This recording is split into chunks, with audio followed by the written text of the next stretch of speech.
Halo guys, Shalom, Assalamualaikum warahmatullahi wabarakatuh. Nama budaya, salam kebajikan. Jadi kami dari kelompok 4 yang beranggotakan 4 orang, saya sendiri Grisia Pabuke, rekan saya bernama Ayu Emanuela Rawe, kemudian ada Christian Brian Samulung, dan juga rekan kami Jesslyn. Jadi terkait dengan mata kuliah gender yang diberikan oleh Bapak dosen, kami akan menyelesaikan tugas ujian tengah semester kami dengan memaparkan materi terkait ekofeminisme. Jadi setelah ini kami dari teman-teman yang beranggotakan 4 orang akan memaparkan materi terkait ekofeminisme. Jadi teman-teman harap stay di layar kamera teman-teman untuk menyaksikan materi yang akan kami sampaikan. Ya, jadi sesuai dengan yang saya sampaikan di awal bahwa hari ini kami akan memaparkan terkait materi ekofeminisme. Bapak dan teman-teman, jadi menurut kelompok kami dari kelompok 4 mau mengatakan bahwa ekofeminisme ini adalah salah satu pemikir dan juga salah satu gerakan sosial yang kemudian menghubungkan masalah ekologi juga dengan menghubungkan masalah dengan perempuan atau wanita. Teman-teman, ekofeminisme ini diperkenalkan oleh salah satu pemikir yang juga bisa dikatakan dikenal oleh banyak orang. Ia bernama Francois de Eubon yang menyampaikan ekofeminisme itu melalui salah satu bukunya yang berjudul Le Feminisme ou la Mort, atau bisa juga dikatakan feminisme atau sebuah kematian, yang kemudian terbit pertama kali di tahun 1974. Dalam bukunya tersebut ia mengemukakan adanya hubungan antara penindasan terhadap alam dengan penindasan terhadap perempuan. Jadi yang disampaikan oleh pemateri itu, ia mau mengatakan bahwa ternyata di saat itu bukan cuman alam yang mengalami penindasan, tetapi yang mendapatkan penindasan juga adalah perempuan. Kemudian istilah ekofeminisme yang diperkenalkan oleh De Eubon ini sekitar 10 tahun berikutnya, sekitar tahun 1987, itu dipopulerkan. Ternyata materi itu populer disebabkan karena ada seorang yang bernama J. Warren melalui tulisannya yang berjudul Feminist and Ecology. Ia mau menyampaikan atau merumuskan sebuah ide bahwa ekofeminisme ini ternyata mau berusaha untuk menunjukkan bagaimana hubungan antara semua bentuk penindasan manusia, khususnya mau membahas bagaimana bentuk penindasan manusia yang mengarah kepada perempuan juga alam. Jadi teman-teman dan Bapak dosen, dalam hal ini ekofeminisme memandang atau melihat bahwa perempuan secara kultural ternyata ia juga dikaitkan dengan alam. Jadi perempuan dan alam itu saling terkait. Ada hubungan yang dikatakan dalam istilah konseptual, juga hubungan simbolik, hubungan linguistik, dan juga hubungan antara feminisme dengan isu ekologis atau dengan alam tersebut. Ya, jadi penjelasan lain terkait ekofeminisme ini dia juga dikatakan sebagai aliran pemikir yang kompleks yang mengeksplorasi hubungan antara penindasan gender dan juga terkait kerusakan lingkungan. Jadi dalam membahas ekofeminisme secara mendalam, saya mengajak Bapak dan teman-teman untuk mengurai berbagai aspek terkait ekofeminisme ini. Ekofeminisme mengidentifikasi bahwa penindasan perempuan dan juga eksploitasi lingkungan memiliki akar yang sama dalam patriarki. Jadi itu mesti ditekankan. Kemudian patriarki ini hadir kemudian membawa atau menciptakan hierarki yang sangat merugikan, baik itu merugikan perempuan maupun juga merugikan alam. Kemudian dengan pendekatan yang cenderung mengarah kepada dominatif dan juga eksploitasi. Kalau kita memahami bahwa kedua masalah ini saling terkait, kemudian ekofeminisme mau hadir untuk mendobrak kita untuk melihat lebih jauh daripada sekedar kita mau melihat solusi parsial, dan juga ekofeminisme hadir untuk berupaya bagaimana menciptakan sistem yang boleh dikatakan ia lebih adil. Jadi gerakan ekofeminisme ternyata kalau kita mau melihat di literatur lainnya, ekofeminisme ini mulai berkembang pada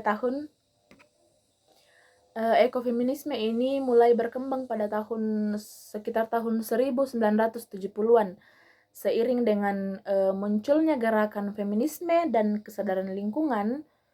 Salah satu juga penulis yang bernama Vandana Shiva dan juga Caroline Merkan itu sangat berpengaruh, dan juga Merkan yang berargumen bahwa pandangan dunia yang berorientasi pada dominasi dan juga yang berorientasi pada eksploitasi berkontribusi atau mengambil peran pada kerusakan alam itu atau kerusakan lingkungan. Untuk itu, ekofeminisme yang menjadi semakin nyata atau relevan di era modern ini saat isu-isu lingkungan semakin mendesak. Kemudian, sebagai salah satu tipe aliran pemikiran dan gerakan feminis ini, ekofeminisme memiliki karakteristik yang sama. Nah, yaitu menentang adanya bentuk-bentuk penindasan terhadap perempuan. Nah, ini disebabkan karena adanya sistem patriarki. Namun, berbeda dengan feminisme lainnya. Jadi ekofeminisme ini berbeda dengan aliran feminisme lainnya. Ekofeminisme ini menawarkan konsepsi yang paling luas dan yang paling menuntut atas hubungan manusia dengan yang lainnya. Ekofeminisme ini memahami hubungan bukan manusia, hanya manusia dengan manusia lainnya. Nah, tetapi juga dengan dunia bukan manusia, yaitu hewan dan tumbuhan. Dalam hubungan tersebut, seringkali manusia itu menghancurkan sumber daya alam dengan mesin, yang dimana salah satu contohnya yaitu mencemari lingkungan dengan gas beracun. Nah, akibatnya menurut ekofeminisme alam ini juga melakukan perlawanan.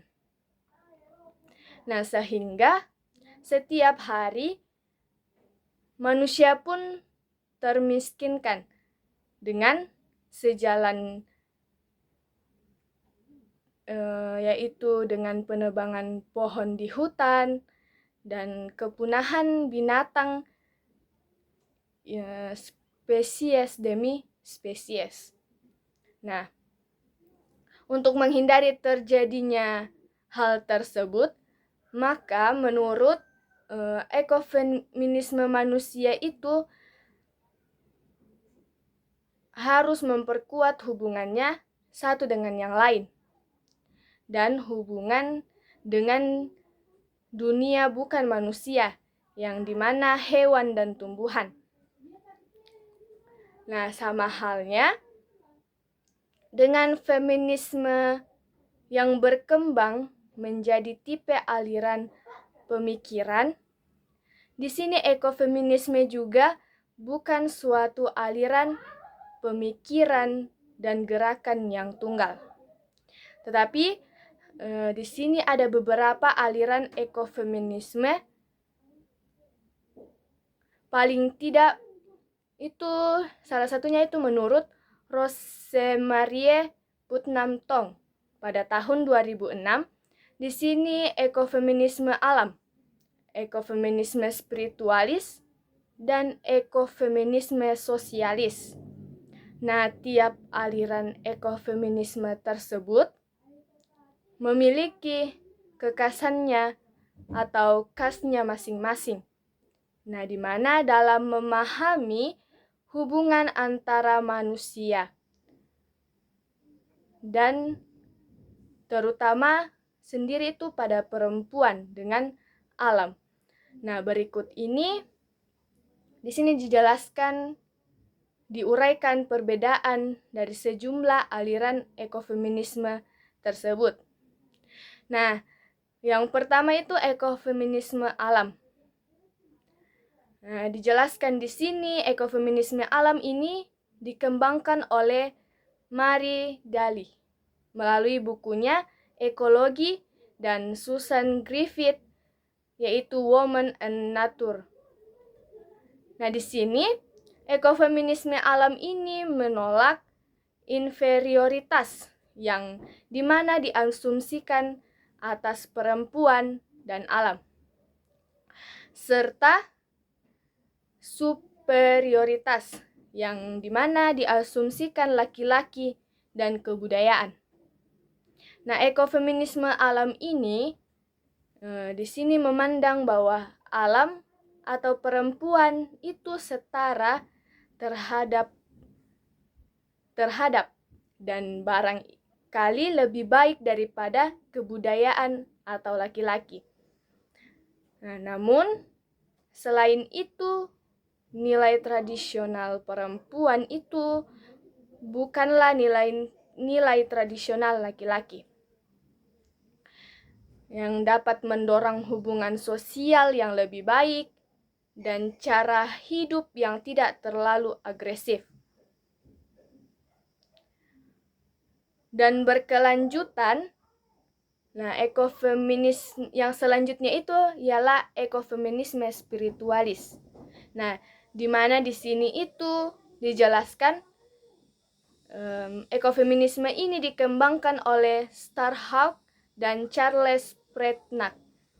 Nah, di sini mendasarkan pada pandangan antroposentris yang mencoba membenarkan bahaya yang dimana disebabkan oleh manusia terhadap alam. Nah, sebagaimana pandangan ini yang membenarkan bahaya yang dimana disebabkan laki-laki itu terhadap perempuan. Nah, maka itu ekofeminisme spiritualis ini berargumen bahwa ada hubungan yang dekat antara degradasi lingkungan dengan keyakinan Yahudi Kristen. Nah, bahwa mereka beranggapan itu Tuhan memberikan manusia itu kekuasaan atas bumi. Sehingga dari pendapat tersebut, tampak bahwa ekofeminisme spiritual memahami bahwa kerusakan lingkungan dengan spiritualitas yang bersifat patriarki itu memahami bahwa kekerasan agama terhadap perempuan dan alam. Oleh karena itu selanjutnya ekofeminisme spiritual menarik kekuatan dari beragam spiritualitas yang berbasis bumi dan cenderung memfokuskan pada penyembahan terhadap dewi-dewi atau dewi-dewi kuno. Selain itu, ekofeminisme spiritual menarik analogi atau mengumpamakan antara peran perempuan dalam produksi biologis dengan peran arketipal ibu dalam kurung dalam tanda kutip ibu pertiwi atau ibu kelahiran itu sebagai pemberi kehidupan dan pencipta segala sesuatu yang ada. Ada mitos yang berkembang di Jawa yang menempatkan Dewi Sri, yang biasa dikenal Dewi Sri, sebagai dewi yang menjaga tanaman padi. Dia itu merupakan salah satu contoh perwujudan ekofeminisme spiritual.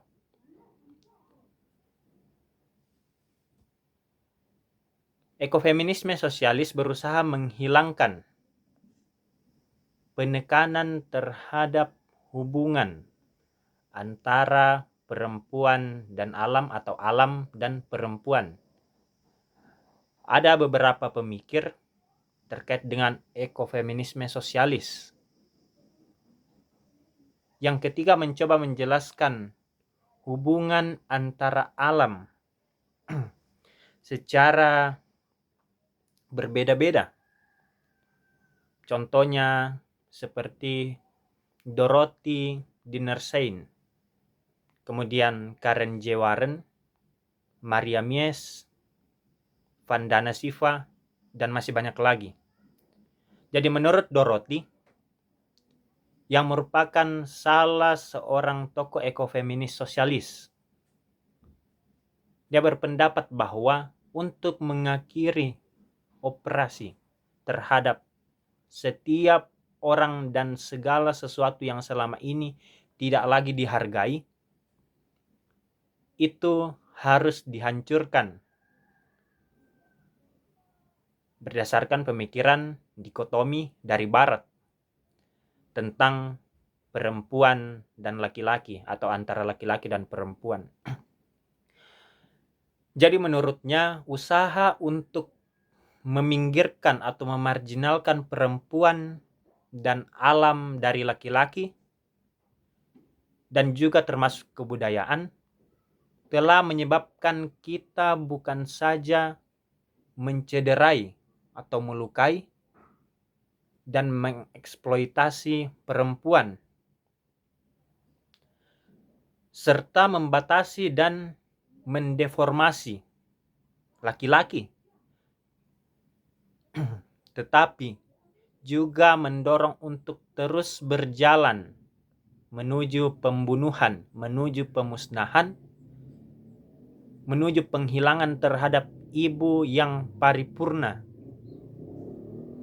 pembunuhan yang penuh amarah dan ketamakan terhadap bumi yang melahirkan kita.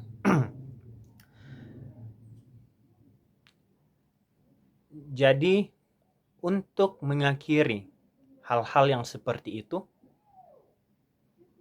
Menurut Dorothy, perempuan harus membawa alam ke dalam kebudayaan dengan memasuki dunia publik, dan laki-laki harus membawa kebudayaan ke dalam alam dengan cara memasuki dunia pribadi.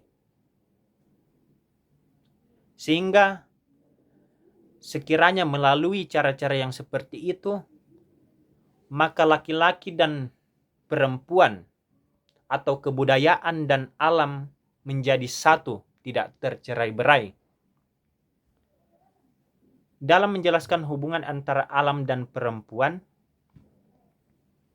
seorang pemikir yang bernama Karen J. Warren menyatakan bahwa pertama, ada keterkaitan penting antara opresi terhadap perempuan dengan opresi terhadap alam.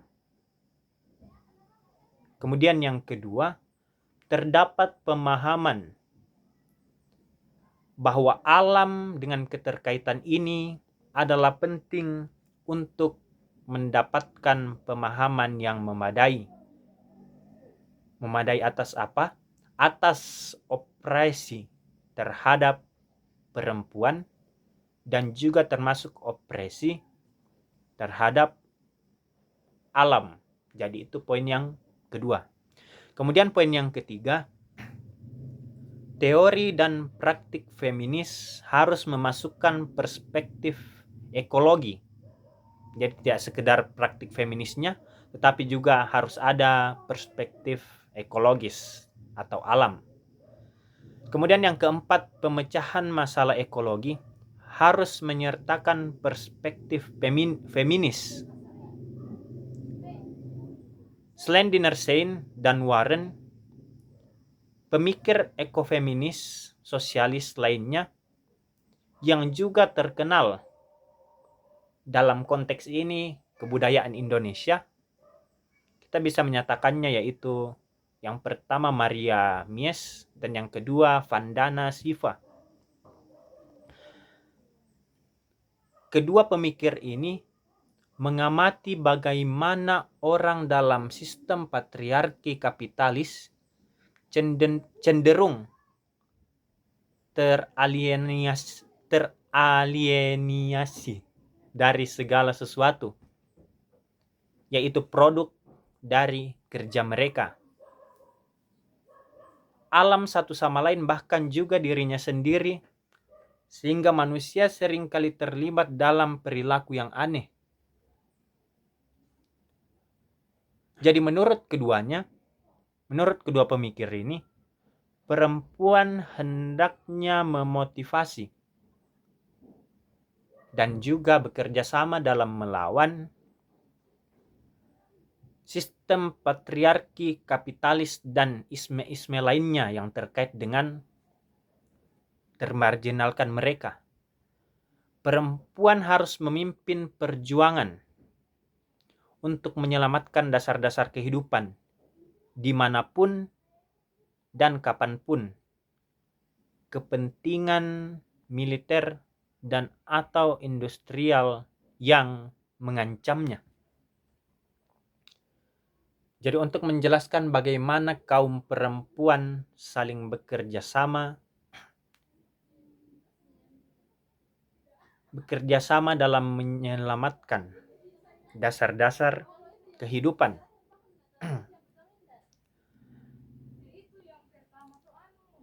Mies dan Shiva mencontohkan gerakan Chipko yang dilakukan oleh 27 perempuan di India Utara sekitar tahun 1974 sebagai aksi protes mereka untuk menghentikan penebangan pohon-pohon kecil lokal mereka atau pohon-pohon kecil indigenous mereka.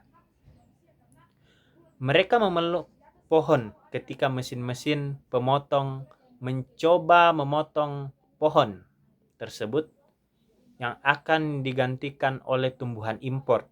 Jadi mereka menjaga kelokalan mereka tanpa harus ada yang memasukkan tumbuhan impor ke dalam lokasi mereka. Selain itu, Mies dan Siva sangat kritis terhadap teknologi dan pengetahuan modern, karena keduanya dianggap sebagai agenda yang tersembunyi, yang tidak kelihatan oleh kalangan kapitalis, termasuk kalangan patriarkal, reduksionis, dan bahkan kekerasan. Menurut keduanya, bioteknologi yang baru berupaya untuk mengontrol alam. Jadi mereka menjadi tangan, kaki tangan, atau menjadi penguasa dari alam itu.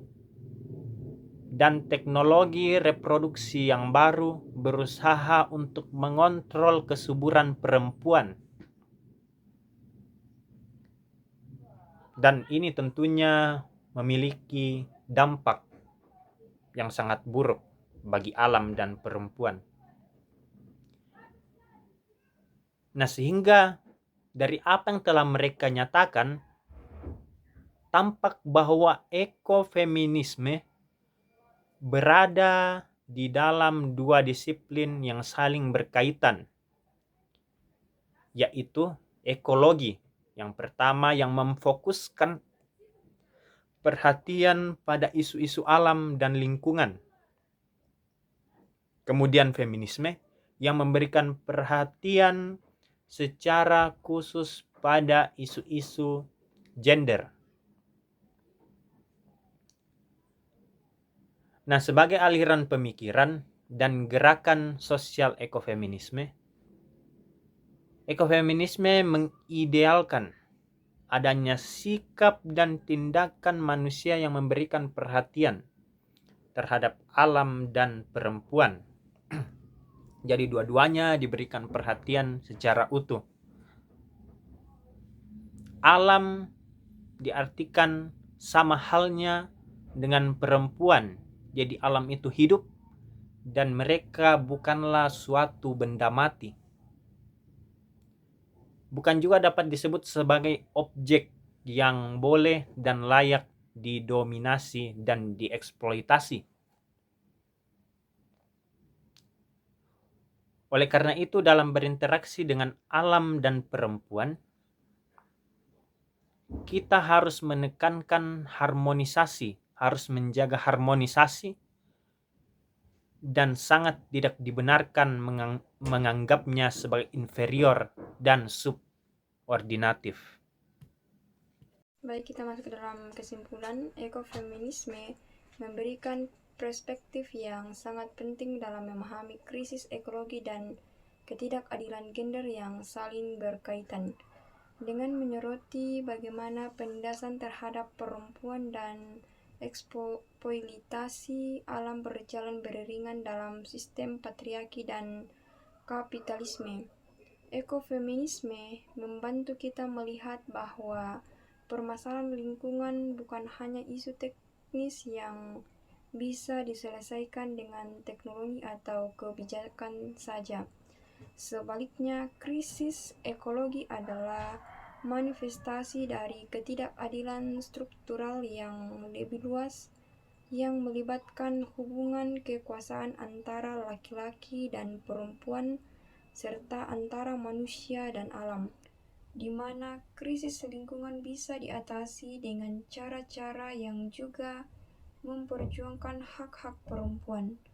Ekofeminisme mengajak kita untuk tidak hanya memikirkan solusi jangka pendek untuk masalah lingkungan, tetapi juga untuk merenungkan ulang bagaimana struktur sosial dan ekonomi yang ada dapat diubah untuk menciptakan dunia yang lebih adil dan berkelanjutan bagi semua.